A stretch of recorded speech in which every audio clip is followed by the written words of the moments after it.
कुलमान घिसिङको पुनर्नियुक्तिका लागि मन्त्रालयले मन्त्री परिषदमा प्रस्ताव लिएर गएको हो भन्ने पनि सुनिन्छ, होइन भन्ने पनि सुनिन्छ। त्यसलाई आधिकारिकता कसैले दिन सकिरहेको छैन।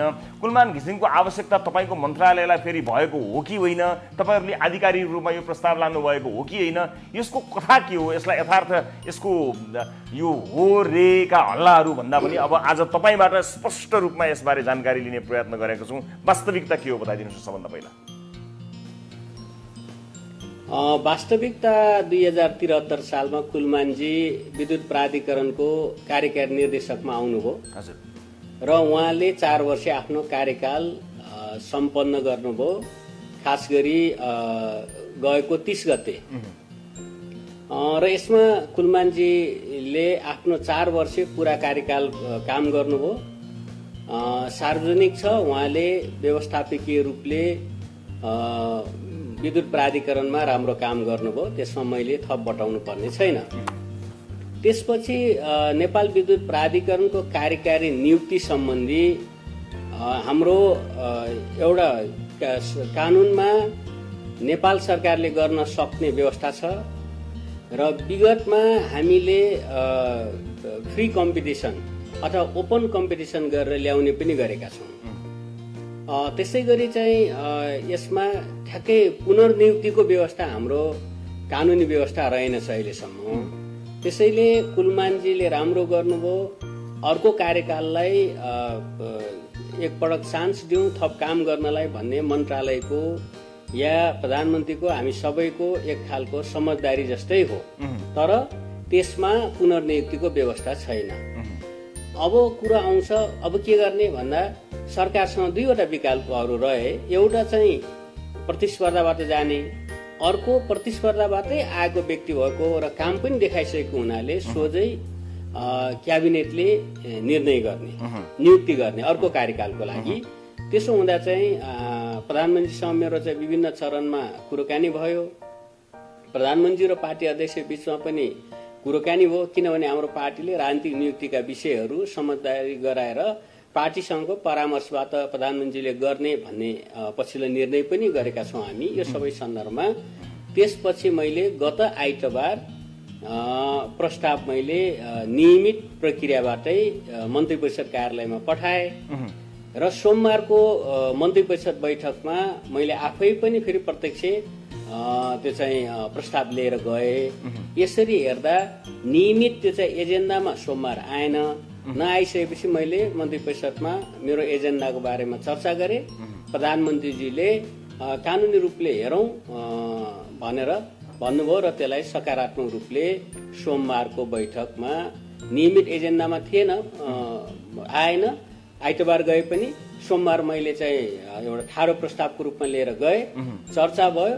तर कानुनी रूपले हेरौँ भनेर प्रधानमन्त्रीको रुलिङ भइसकेपछि अहिले प्रधानमन्त्री कार्यालयमा मन्त्री परिषद कार्यालयमा त्यो प्रस्ताव रहेको अवस्था हो। भनेको यो अझै विचाराधीन छ? विचाराधीन अवस्थामा छ र यसमा कसरी जाने भन्ने कानुनी रूपले म हेर्छु।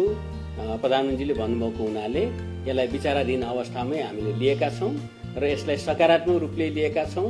निश्चय पनि कुलमानजीलाई पुनर्नियुक्ति गर्नुपर्छ या अर्को कार्यकालको लागि चाहिँ जिम्मा दिनुपर्छ भन्ने भावना मिडियामा जनतामा देखेका छौँ। यसलाई हामी सकारात्मक रूपले लिएका छौँ, अन्यथा लिएका छैनौँ।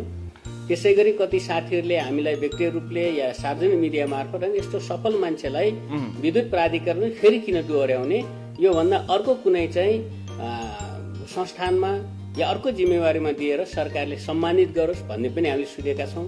कति मान्छेहरूले होइन एउटा सफल मान्छे सगरमाथाको चुचुरोमा पुगिसकेपछि त्यहीँ बसिराख्ने होइन, अर्को राम्रो कामतिर या अर्को करियरमा जाने हो, त्यसैमा फेरि कोसिस गर्नुहुन्न भन्ने जस्ता पनि सुनेका छौँ।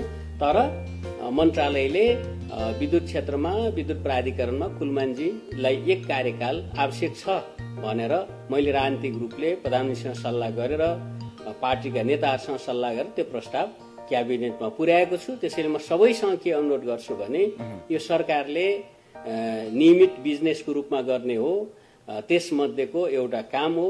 यसलाई कोही पक्षमा भएको कोही विपक्षमा भएको, कसैले रोक्न खोजेको कसैले गर्न खोजेको जुन रूपमा प्रचार भएको छ यो रूपमा लिन आवश्यक छैन। यो रूपमा नलिदिन पनि म अनुरोध गर्छु। अब स्पष्ट के पारौँ भने तपाईँको तर्फबाट तपाईँको मन्त्रालयले कुलमानजीकै नियुक्ति अथवा पुनर्नियुक्ति अथवा कुलमानजीकै निरन्तरता हुनुपर्दछ भन्ने मत राखेर त्यसलाई प्रस्तावको रूपमा लिएर गयो। तपाईँहरूका तर्फबाट विधि विधान कानुनले के भन्छ भन्ने कुरा त अर्को पाटो रहिहाल्यो, त्यो तपाईँलाई आउने जवाब। तर एउटी कुरा स्पष्ट पारौँ, कतिपय ठाउँमा के भएको छ भने वर्षमान पुनले नै प्रस्तावै लगेनन्, मन्त्री आफै ऊर्जा मन्त्री आफै पोजिटिभ छैनन् भन्ने किसिमका पनि काहीँ गाईगुईहरू हेड से भनौँ न, यो भने सुनेका कुराहरू पनि सुनिएको हुनाले त्यो त आज स्पष्ट भयो कि तपाईँले 2 पटकसम्म प्रस्ताव लिएर जानुभएको हो भन्ने कुरा चाहिँ स्पष्ट भयो। त्यति मात्रै होइन, झन्डै 1 महिना पहिले कुलमानजी कार्यकाल सिद्धिँदै गर्दा प्रधानमन्त्रीसँग मैले छलफल गरेर बाहिर सार्वजनिक रूपले पनि कुलमानजीको चाहिँ निरन्तरताको अपेक्षा छ। अहिले हामी ऊर्जा क्षेत्रमा एउटा चाहिँ अनुभव प्राप्त व्यक्तिलाई निरन्तरता दिँदा ठिकै हुन्छ, त्यसैले उहाँ कार्यकाल सिद्धिरहेछ, मैले प्रस्ताव लिएर आउँछु भनेर प्रधानमन्त्रीलाई भनेको थिएँ।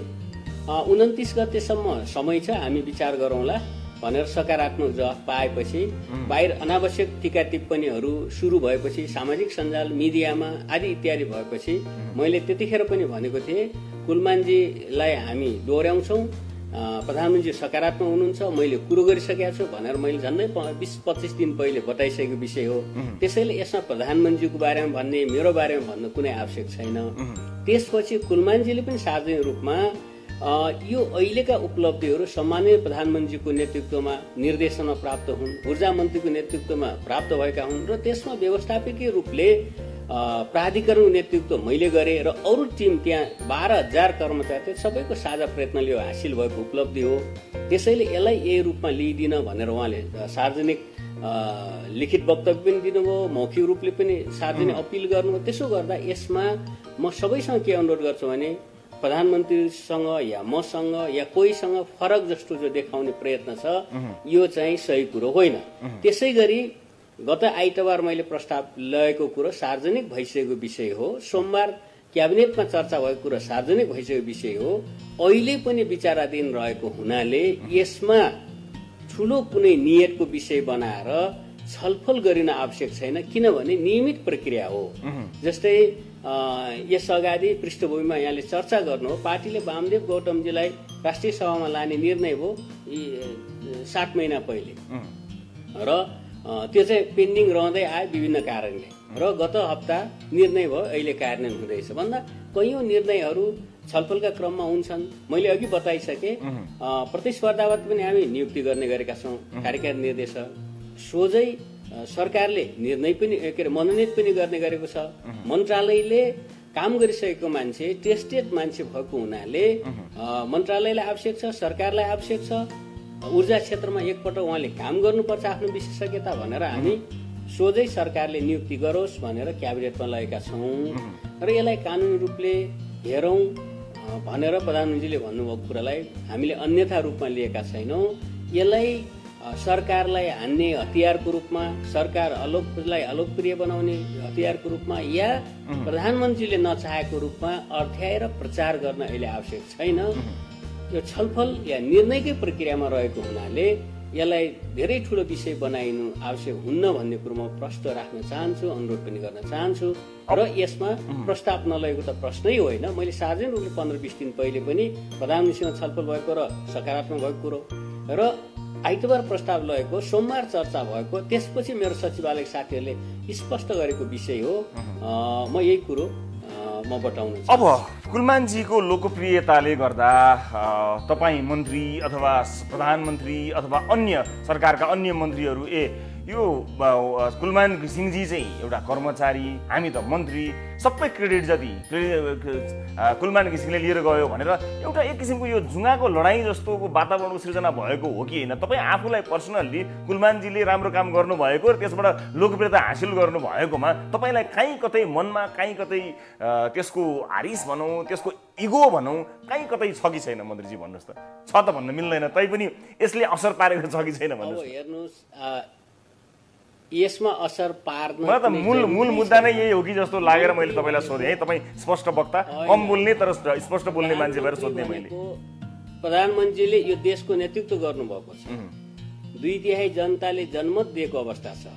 उहाँ लोकप्रिय अलोकप्रिय टेस्ट गर्ने माध्यम 5-5 वर्षमा निर्वाचन हो। त्यसै गरी म मन्त्री, मेरो अलग्गै जिम्मा छ। मेरो जनता, मेरो निर्वाचन क्षेत्रबाट म निर्वाचित भएर आएको छु। फेरि म मेरो जनता, मेरो मतदातामा टेस्टमा जानुपर्छ। आम देशभरिका जनताले पनि मलाई हेरिराख्नु भएको छ। मन्त्रीको जिम्मा अलग छ, नीतिगत निर्णय, नेतृत्व गर्ने, सबै कुरो गर्ने, दिशानिर्देश गर्ने। अझ विद्युत प्राधिकरण कुरो गर्दा त कुलमानजीले गर्ने सबै कामहरूको अध्यक्षता मैले गर्ने, मैले निर्देश गर्ने कुरो हो। त्यसो हुँदा यसमा डिफाइन छ, कानुनले, पद्धतिले, परम्पराले के डिफाइन छ? मन्त्रीले मन्त्रालयको नेतृत्व गर्ने हो, नीतिगत कुरो गर्ने हो, कानुनी व्यवस्था गर्ने हो, एउटा चाहिँ राष्ट्रिय अन्तर्राष्ट्रिय रूपले गर्नुपर्ने समन्वय गर्नुपर्ने हो। त्यो भित्र परिभाषित नीतिभित्र, परिभाषित कार्यक्रमभित्र, परिभाषित योजनाभित्र रहेर एउटा कार्यकारी निर्देशकले रिजल्ट दिने हो। अब मन्त्रीले नै नीति नबनाइदिसकेपछि त्योभन्दा बाहिर कार्यकारी निर्देशक जान सक्छ। बिल्कुल। मन्त्रीले नै योजना नबनाए, कार्यक्रम नभए, बजेट नराखिदिसकेपछि अब कार्यकारीले के गर्ने? मन्त्रीले प्रस्ताव लिएर के अरे वार्षिक बजेट तयार हुन्छ, अर्थ मन्त्रालयबाट पैसा आउँछ, त्यो पुरा कार्यान्वयन गर्ने कार्यकारीको काम हुन्छ।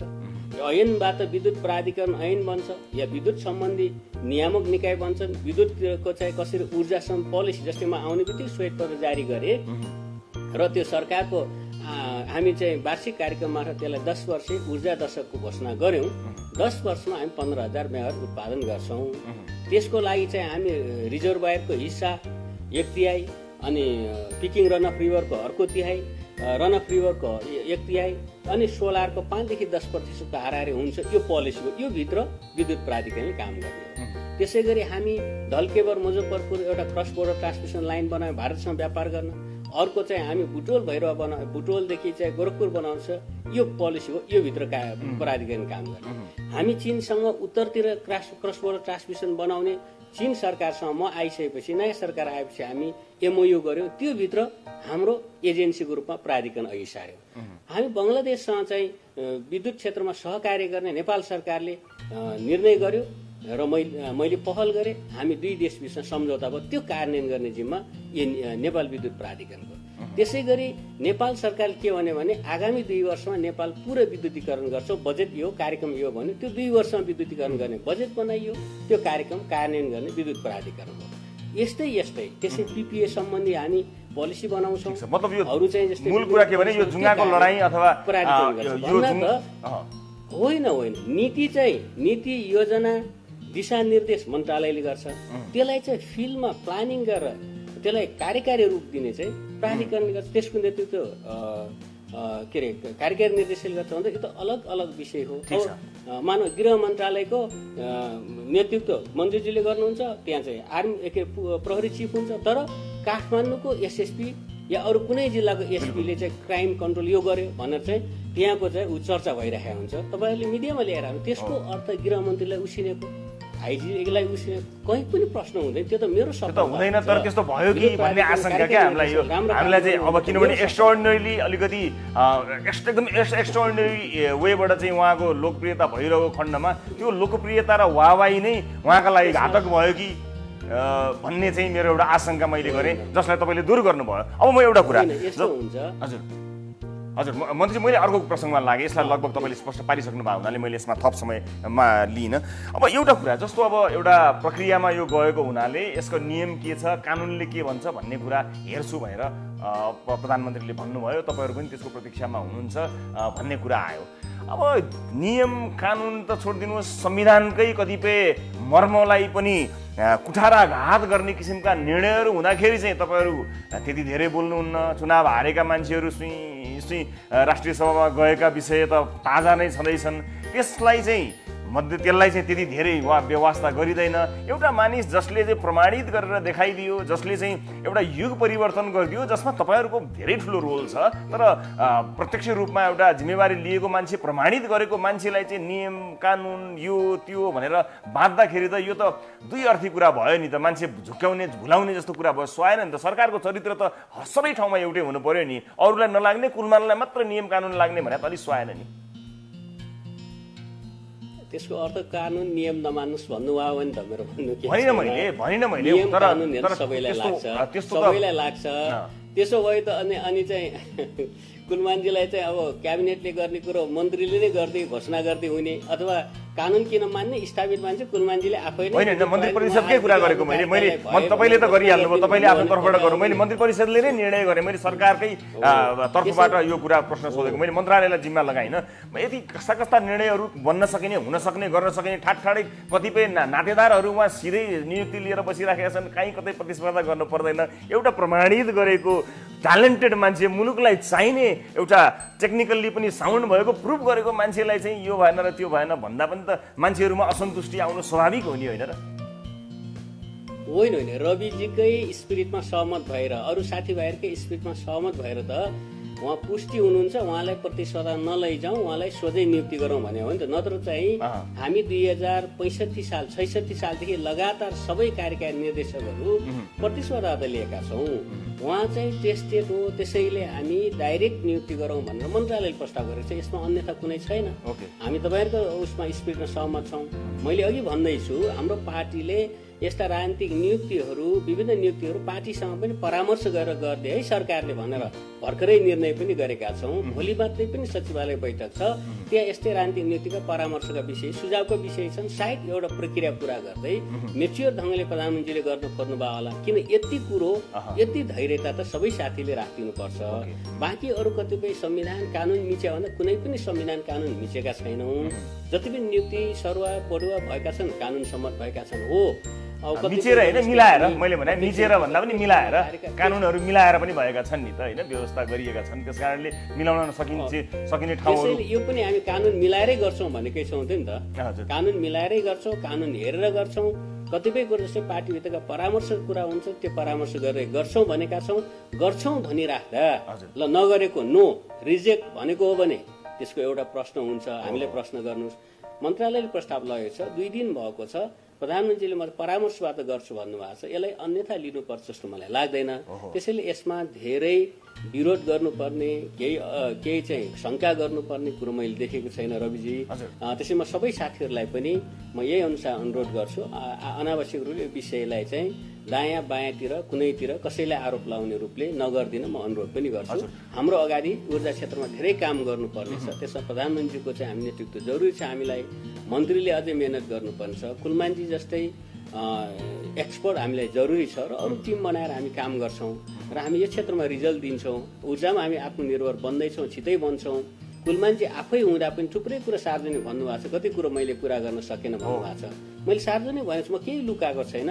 लोकप्रिय मान्छे भनेर चाहिँ कमी कमजोरी नहेर्ने भनेको छैन म आउने बेला माथिल्लो तामाकोशी 456 मेगावाटको यसै आर्थिक वर्ष गर्छु भन्नुभयो मैले उहाँलाई सार्वजनिक प्रश्न गरेको छु व्यक्तिगत पनि गरेको छु कि अहिलेसम्म पनि आएन किन भन्न उहाँले सक्नु भएन त्यसै गरी कतिपय ट्रान्समिसन लाइनहरू किन बनेनन् भन्दा उहाँको व्यवस्थापकीय कुशलता हुँदाहुँदै पनि कोशी कोरिडोर बनेन सोलु कोरिडोर बनेन किन भन्दा तपाईँले यसमा त फेरि आत्मसमीक्षा गर्नुहोस् है भनेको छु मैले र यो कुरोहरू पनि यसको अर्थ हामी नगर्न खोज्या होइन यो सबै काम गर्न उहाँ चाहिन्छ हामीलाई अनुभवी मानिस चाहिन्छ अरू थुप्रै विद्युत व्यापार गर्नु छ सरकारको नीति छ विद्युत प्राधिकरणलाई भारतमा व्यापार गर्न निर्देशन र अनुमति दिइसक्यो त्यो गर्न अनुभवी कुलमानजी चाहिन्छ भनेरै प्रस्ताव गरेका छौँ त्यसैले यहाँहरू सबैलाई कुलमानजीले राम्रो गर्नुभयो लोड सेडिङ अन्त्यमा भूमिका खेल्नुभयो राजनीतिक नेतृत्वको स्पिरिटमा काम गर्नुभयो त्यसैले नै हामी दोहोऱ्याउन खोज्दैछौँ यसको अर्थ फेरि राजनीतिक नेतृत्वले बेठिक गरिरहेको छ रोक्न खोजेको छ भन्ने जस्तो आशय हो यो होइन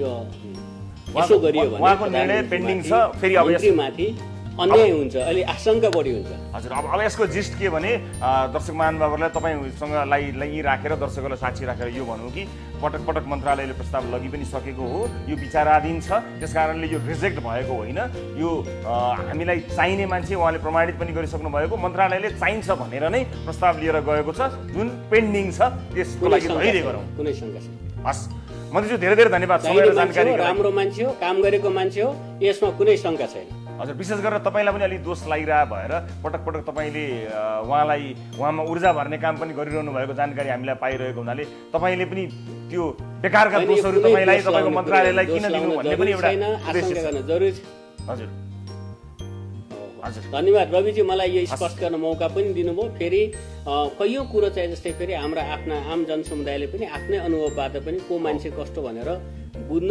पनि आवश्यक छ। मिडियामा चाहिँ सानातिना कुरामा टिप्पणी गर्न मैले आवश्यक नठानेर पनि हो, र मैले यहाँको मिडिया मार्फत चाहिँ मैले आफ्नो कुरो स्पष्ट गर्न, सरकारको पोजिसन स्पष्ट गर्न, र मैले चाहिँ कुलमानजीको बारेमा उठेको कुरा पनि मैले स्पष्ट गरेँ। यो नियमित काम हो सरकारको।